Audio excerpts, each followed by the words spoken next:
Lorenzo, buenas tardes. Espero que sean buenas tardes. Todo apunta como que de repente hay tormentas, y hay torbellinos, y hay tolvaneras, y luego un poquito que parece que se medio compone. Ahorita pareciera que estamos como entrando ya resuelto o medio resuelto lo de Sinaloa en sus puntos más críticos. En fin, ¿cómo vas viendo estos días, Lorenzo? Pues el mundo, así, todo redondito, pues no sabemos a dónde va. Fíjate que ese es uno de los temas realmente de fondo e importantes. ¿A dónde vamos? ¿Cuál es nuestra visión del futuro? Durante un tiempecillo, la opinión optimista, por ejemplo, de Fukuyama nos dijo que desde Estados Unidos, pues el mundo iba muy bien, iba rumbo a un triunfo rotundo de la democracia, del liberalismo y del mercado. Fukuyama tenía ciertas dudas sobre el mundo islámico, pero que en general allá iba. Antes, desde la izquierda, Marx nos había anunciado que íbamos al socialismo y al comunismo de manera inevitable, no sin problemas. No iba a ser de gratis el viaje, pero ahora, ¿hacia dónde vamos? Ya se nos fueron esos dos paradigmas, uno a la derecha y otro a la izquierda, y realmente vivimos al día, esperando simplemente, ya sin utopías, esperando mejorar la situación en que realmente vivimos.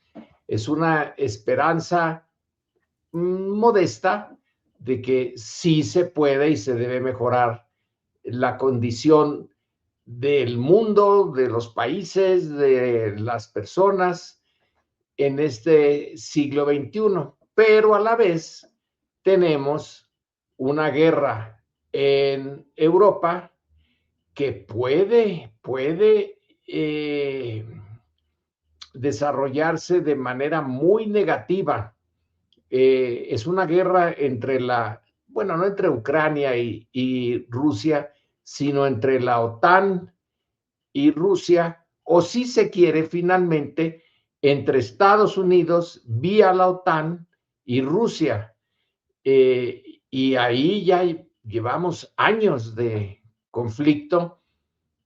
Ahora, desde una parte de los que están observando día a día esto, señalan que quizá los rusos van estableciendo ya el posible resultado de esta contienda un tanto en su favor, pero otros señalan que no. Y luego está la guerra rarísima, declarada de sopetón, sin decir agua va, de Estados Unidos contra Irán y que le quitó la vida al dirigente más importante de Irán y que ahora está desarrollándose de una manera, pues, no era lo que se podía prever. Irán se ha podido defender de Estados Unidos, a pesar de ser tan chiquito, bastante bien, pero ahora Estados Unidos le está pidiendo al resto del mundo, como si necesitara toda la ayuda posible en una guerra económica contra Irán. Lo va a asfixiar, lo va a dejar sin oxígeno económico hasta que, bueno, hasta que colapse. Así que el mundo va por un rumbo muy contradictorio. Sí. Ahora, sí. Y no Lorenzo. tenemos una visión clara realmente de largo plazo. Sí. Lorenzo, acabas de hablar pues del fin de la historia, el libro aquel de 1990, 90 y tantos de Fukuyama, que planteaba ese triunfo de la democracia liberal y el fin de las ideologías, o de la lucha ideológica, pues, Sí. pero a estas alturas, viendo lo que implica la inteligencia artificial, el llamado tecnofeudalismo, el presunto final de los procesos de trabajo con la obra física humana y la entrada en acción de robots humanoides.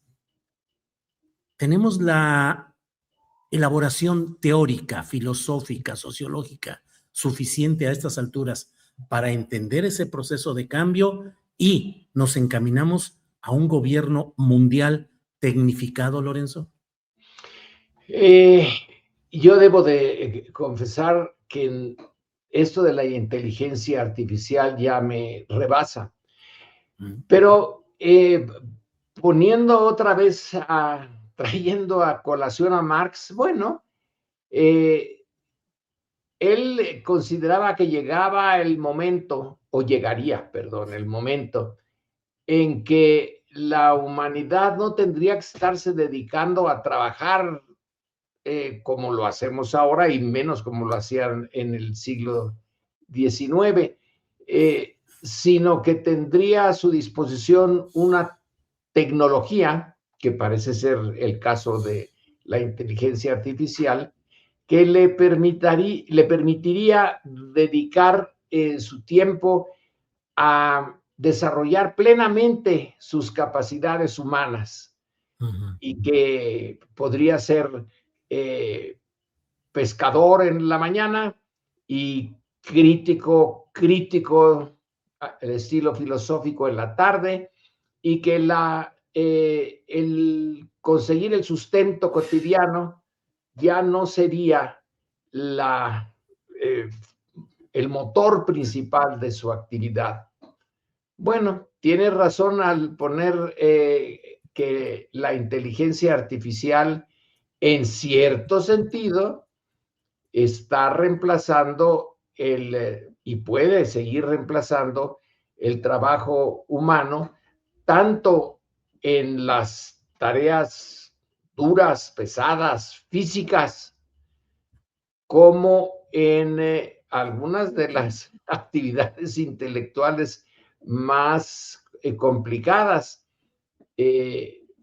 Pero como está siendo usada y centrada en las grandes potencias, en particular en el caso de Estados Unidos, su propósito es también la concentración enorme del ingreso en unas poquísimas manos, y los que están sin ingreso, pues no van a poder tener la ayuda de esas inteligencias artificiales que les permitan ser pescadores en la mañana y críticos en la tarde.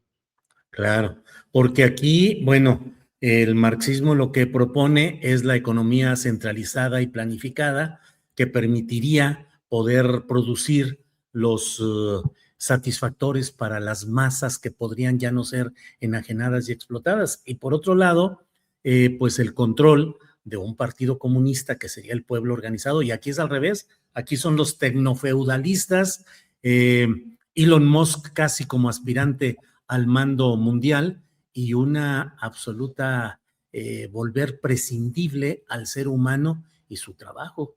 Yo no sé, a veces no te causa un poco de congestión intelectual todo esto que se está viviendo.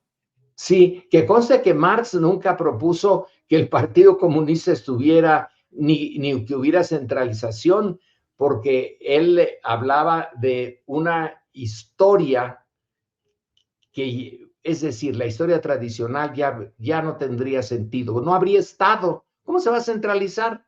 Si él supuso que el Estado desaparecería, las clases desaparecerían, entonces no habría ni Partido Comunista, ni Estado, ni nada que centralizaran nada. Ahora, ¿cómo se puede llevar adelante la organización de una sociedad en esas condiciones, él sí ya no se metió en eso. Ya le bastaba con hacer su diagnóstico del capitalismo y proponer que vendría la etapa socialista. Pero aquella donde las máquinas ya nos liberaran de las necesidades de trabajo, así como las conocíamos o las conocía él en ese siglo XIX, bueno, pues eso estaba de manera no muy explícita, ni se quiso meter en eso. Nada más nos la dejó allí como una utopía, y ahora resulta que las máquinas sí existen. Lo que no existe es el socialismo. Así es, así es. Aterrizando a los temas concretos de la construcción del poder político y esto en nuestro país, Lorenzo, ¿cómo vas viendo cómo han sido históricamente los procesos de destape de los gobernantes, de los poderosos en turno, poderosos en términos políticos, respecto a sus sucesores? Ha habido siempre toda la historia de que una de las facultades metaconstitucionales del presidencialismo mexicano ha sido la designación a dedo de su sucesor. Tú nos has explicado aquí esta ley de hierro de las élites que finalmente entre ellas resuelven y deciden. Hoy estamos en presencia de otro proceso que es en la 4T, la de unas encuestas, se dice un poco opaco lo que hay, simplemente se dice el que queda como candidato es fulano de tal. ¿Cómo ves esos procesos de las élites en sus maquinaciones sucesorias y en particular de la 4T? ¿Cómo has visto esa evolución, Lorenzo? Bueno, sí, en el sistema del antiguo régimen, finalmente era una decisión presidencial. No solamente la de elegir a su sucesor, sino a los gobernadores y probablemente a una buena parte de los miembros del Congreso. Y se hacía sin recato, pero tampoco sin grandes escándalos. Nada más exactamente entre quiénes se decidía esto. Fíjate que hay un libro creo que está publicado en los años 60 o 70 de Frank Brandenburg sobre The Making of Modern Mexico. Y ahí él se atrevió a decirnos cómo se hace este proceso. Yo creo que en parte se lo imaginó, pero es una de las pocas narrativas que tenemos. Entonces, él propone que a nivel presidencial, el presidente, bueno, sí tenía sus preferencias, pero tenía que consultar. Nos decía, consulta a los empresarios, consulta al ejército, consulta a ciertos poderes fácticos, a los sindicatos. Él ponía mucho énfasis en que pues Fidel Velázquez era toda una fuente de poder, y entonces se reunía, no nos dice exactamente cómo, si es por separado, supongo que eso es, y le van dando su opinión al presidente o negociando con el presidente. El presidente no es el poder supremo que diga sino es el negociador supremo.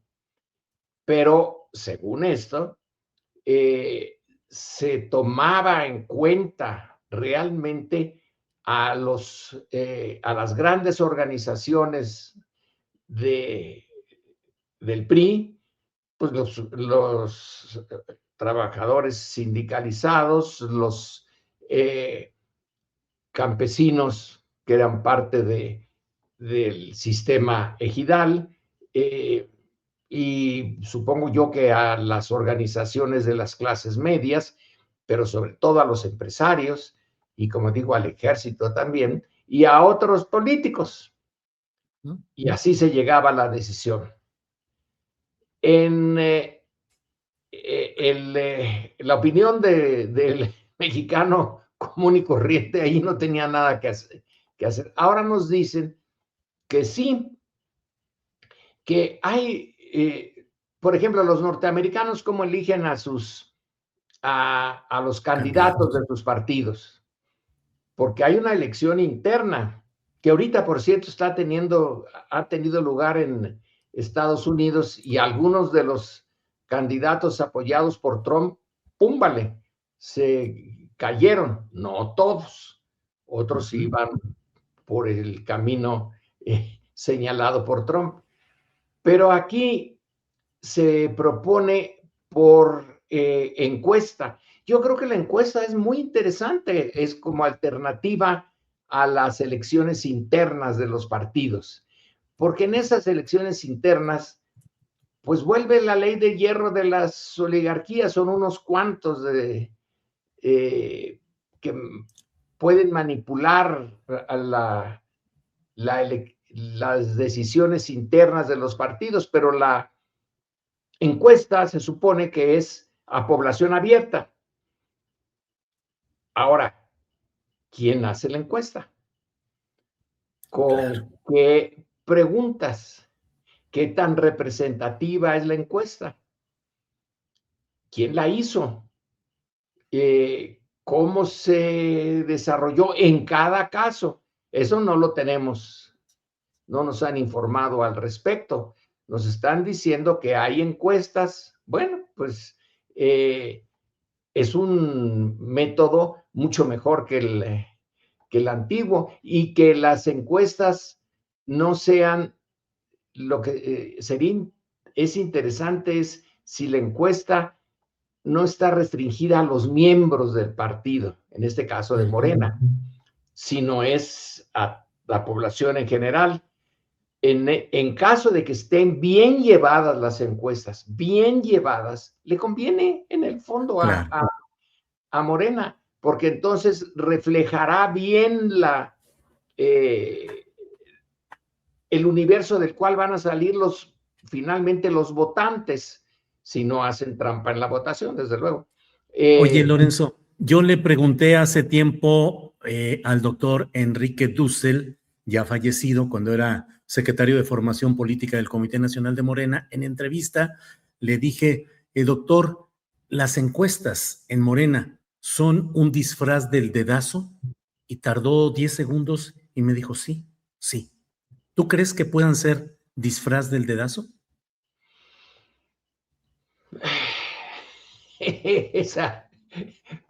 Desconozco las entrañas de los partidos y en este caso de Morena.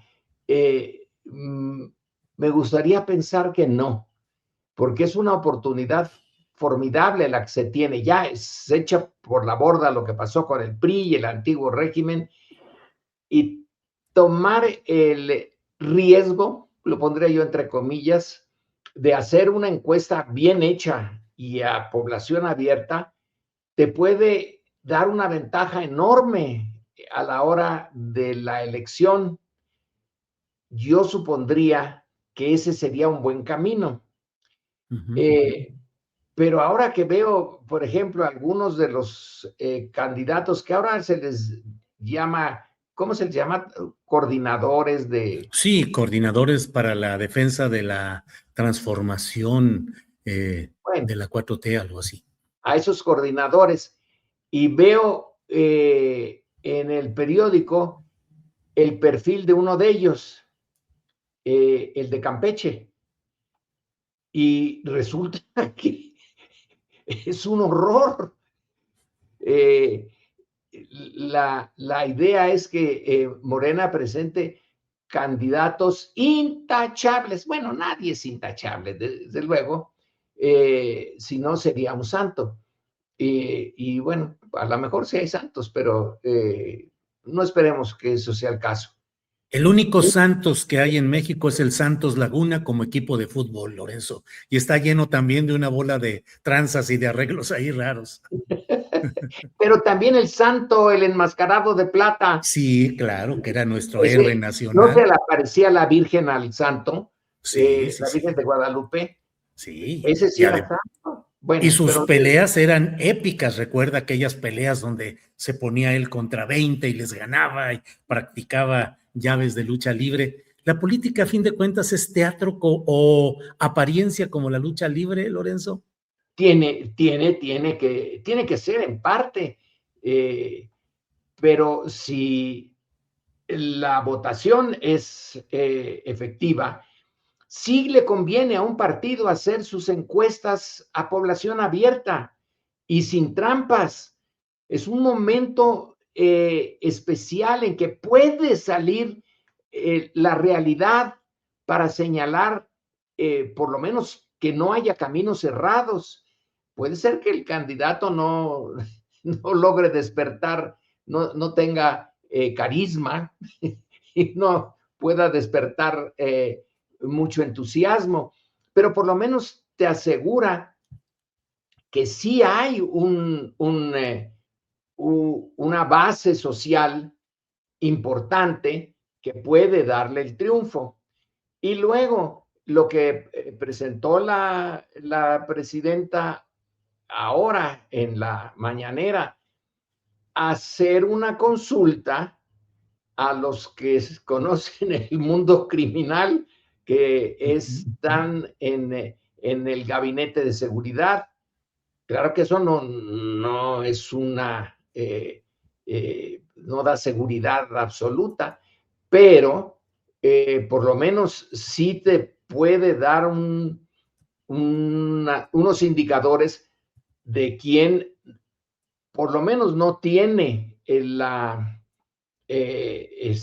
reconocimiento de gente intachable, sino que ya hay por ahí alguno que ya ha sido acusado y que no pudo ser aprendido porque, porque algo pasó y lo protegieron, pero esa es la parte más, digamos, más burda de personajes que no son realmente intachables, te lo puede dar esa consulta al gabinete de seguridad, y al gabinete de seguridad le conviene, bueno, a quien lo preside, a la presidenta, ahora le conviene que no salgan candidatos que realmente puedan ser impresentables para un partido que se dice que tiene estas cosas de no robar, no mentir y no traicionar. Son 3 condiciones, son muy sencillas, claro, pero dificilísimas a veces para algunos.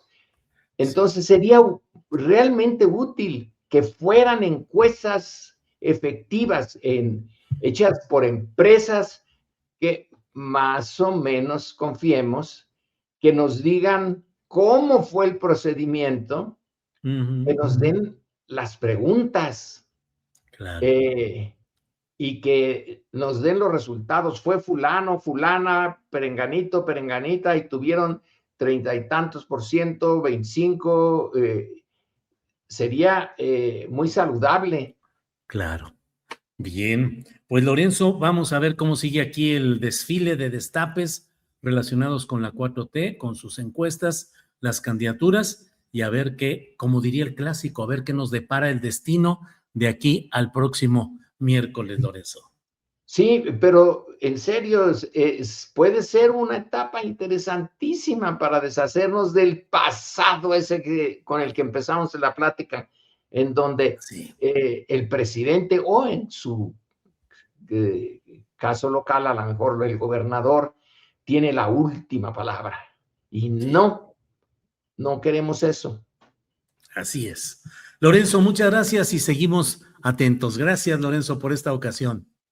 Hasta luego, Julio. Un gusto. Gracias.